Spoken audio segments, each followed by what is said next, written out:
So I'm going to Desert Memorial Park right now. I'm going to see the grave of Suzanne Summers.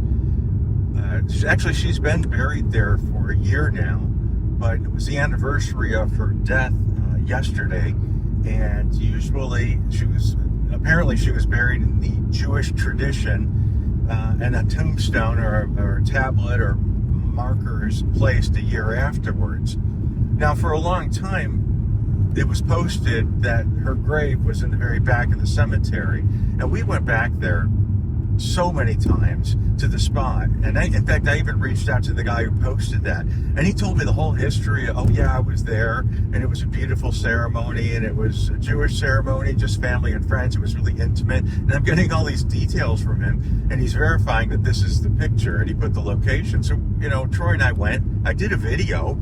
In fact, I even, as you'll see in my video, left her a THIGHMASTer. I thought was appropriate, but I wouldn't post the video because I wasn't sure, and I don't think that's cool when people post things and state it as a fact and it's not true, at least to my knowledge. And if you don't know, you just don't know. So now we do, and we're going to visit her today. And Suzanne Summers, she was born, her last name was actually Suzanne Mahoney, and she was born in 1946 up in Northern California.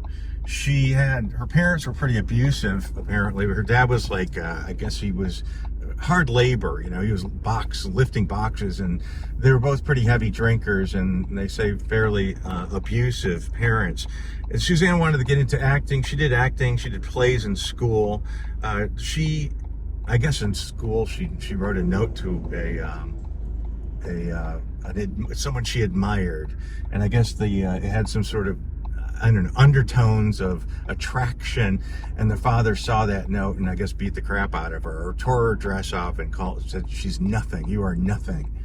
So she left and actually went to a Catholic girls' school up in Northern California as well, and but she got pregnant and left that school, and she got married, had the baby. She got arrested for check fraud. Apparently she had a real rough time for several years. She got into modeling ultimately, and she started doing bit parts in game shows up in that area, the San Francisco area, and she came to Los Angeles. Oh, her big claim to fame was her first big claim to fame. She was the beautiful blonde in the Thunderbird in American Graffiti, which was also filmed up in Northern California. So she came to Los Angeles and was in a lot of shows like $6 Million Man and Rockford Files and stuff like that. And then she became the spokesmodel for a pool vacuum cleaner, which would be sort of foreshadowing her big career as being a spokesmodel for the THIGHMASTER. I'm going to take you over to her grave now, and hopefully not be windy.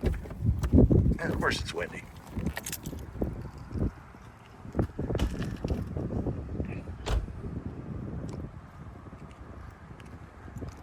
So this was just placed here, I believe, day before yesterday. And Suzanne Summers died here in Palm Springs. She had a house way up in the mountains, and it was all on different levels. And she had to put a funicular to get up and down the floors. And one time, I don't know, Troy, what year was it that she fell down and broke her hip and all those collarbone? Back or neck or something like that. Yeah. Actually, it was a couple of years ago.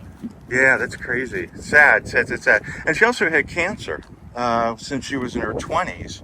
And it started with skin cancer and ended up being breast cancer, and she's fought with that. Look at that. What a beautiful marker. Her husband, Alan.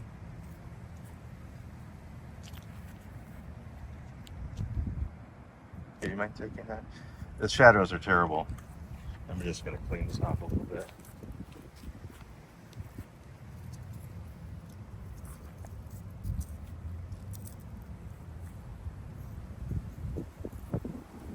It's kind of funny, is that whoever was buried back where they say she was buried had a THIGHMASTER on their grave.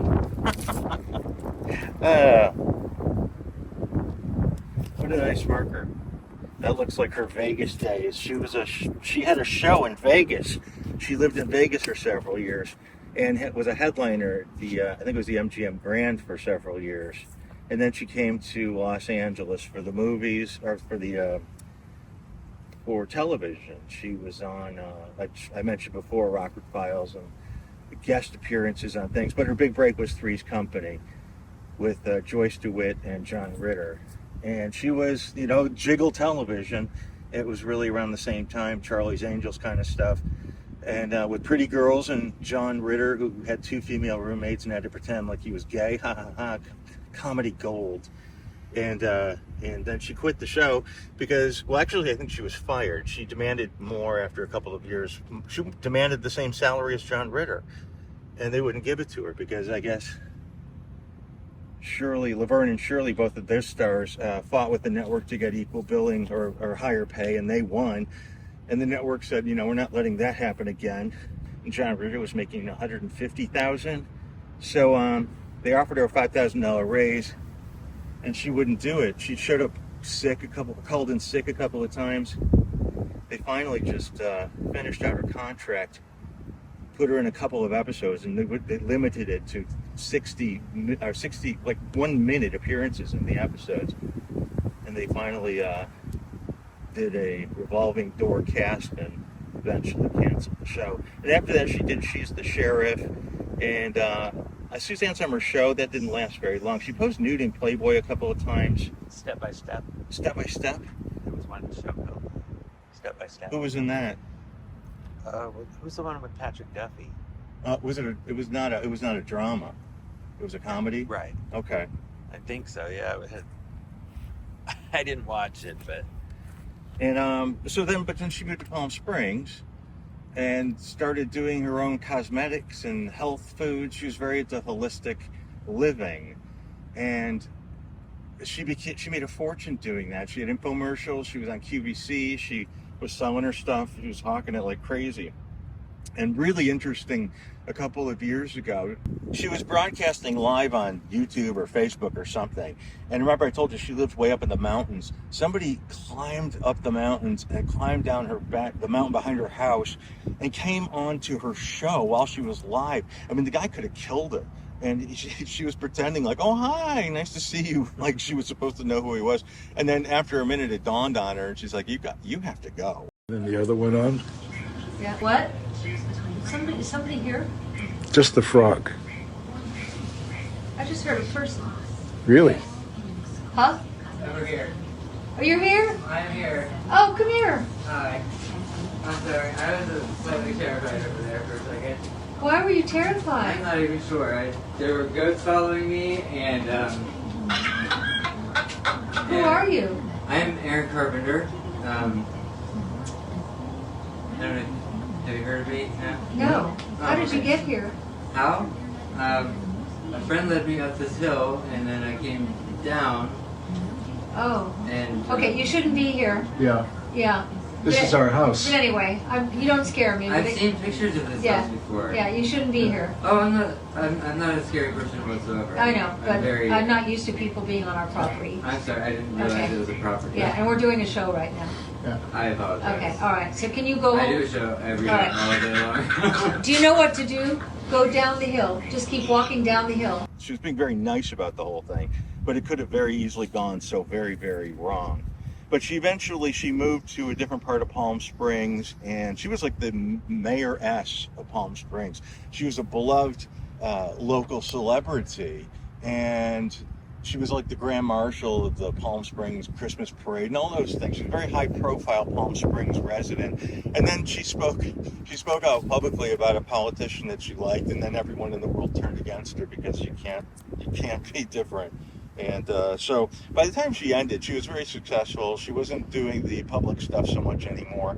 And then her cancer returned, and she died one day before her 77th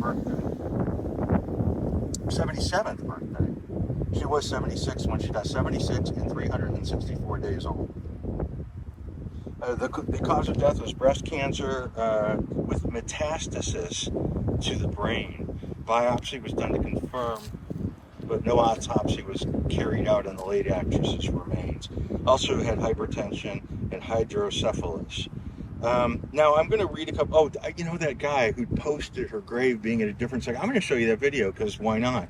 But as I said, I wouldn't show it before because I wasn't sure of it. And this guy he was called Seth Marshall, and he says, if you look at the pictures, the original flowers were wilted from 2 days in the sun. A lot of people now know where her grave is. I would bet $1,000 that there would have been a ton of people there by now, but it was the wrong place. Her husband purchased all the graves around here, from what my sources tell me. Which no, that didn't happen either. It's in like the last row of the back section. It just never rang right that would have been hers. But her husband did a Jewish burial, and he says they used a hard cardboard box style casket. Her husband is not having the mark. Well, we know it's now Jewish tradition, as I mentioned before.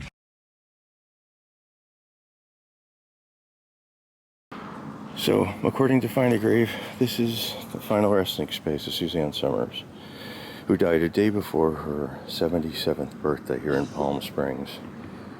And I thought that it would be appropriate to bring a offering for her, a tribute to her.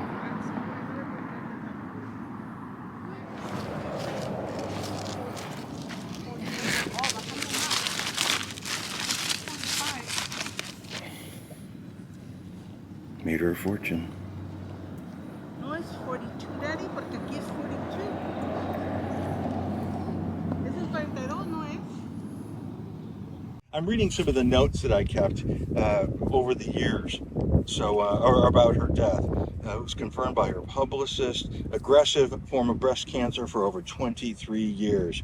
At the end, we couldn't get anything out of her. She was just talking. She wasn't talking at the end. The last couple of days, she stopped eating, stopped talking. She wouldn't take her medicine, and we didn't know if she was alive or not. And the husband said, I kept taking her blood pressure, and she wouldn't respond. She wasn't responsive in any way. Then when I kissed her, she responded, kissing me back, and I knew she heard what I was saying. According to Alan, the family said they knew this day would come. We thought it would be me first, because he's 10 years older than Suzanne. And then I thought, she had cancer every decade from her 20s. I know that because I was with her, Alan said, detailing the different forms of cancer that she battled and overcame throughout her life. She fought and fought and fought. According to Bruce, her son, his mother's decline was actually pretty rapid, and she'd been standing strong against her illness for years. And during the last year or so, when she was in pain, I'd ask her, are you in pain? And she responded, so much it's not even worth talking about. So she died peacefully at home in the early morning of October 15th. Surrounded by her loving husband, Alan, her son, Bruce, and her immediate family. Her family was gathered to celebrate her 77th birthday on October 16th. Instead, they will celebrate her extraordinary life and want to thank her millions of fans and followers who love her dearly. So here she is, not far from Busby Berkeley, not far from William Asher, Frank Sinatra. Actually, I think those people are probably visiting Frank Sinatra right now. It's a beautiful cemetery, a beautiful day. It's only in the lower 80s, which is really, really, really cool for this time, for now, after this scorching summer. So anyway, rest in peace, Suzanne Somers. She's marked, and everyone can visit her now. Desert Memorial Park.